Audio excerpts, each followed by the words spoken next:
Hi mga ka-MC! Isa ka ba sa mga nagtatanong kung bakit perfume business ang kailangan mong simulang negosyo? Tara, pag-usapan natin! Ang perfume business ay napakagandang negosyo. Bakit? Kasi no hard sell. May tatlong reality kung bakit ko nasabi na no hard selling. Yung una, hindi mo kailangan maghanap ng taong may sakit para pagalingin. Pangalawa, hindi mo kailangan maghanap ng taong mataba para kapayatin.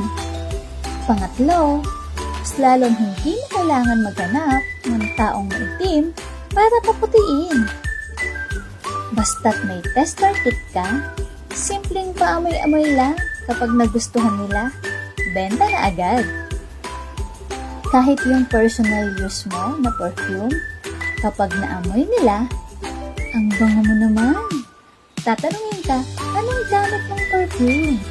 Siguradong, benta na agad. At alam mo ba, na 95% of the market is captured of this kind of business? Sige, patunayan natin.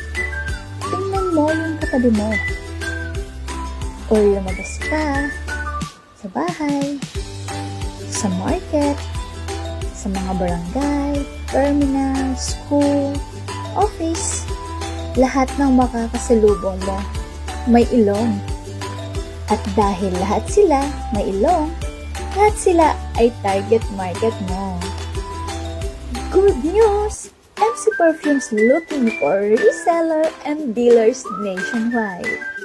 Dito kay MC Perfumes, pwede kang kumita ng malaki. Sa maliit, napuhunan lang. Gusto mong malaman kung paano ka kikita dito kay MC Perfumes? Ano bang hinihintay mo? Message me now!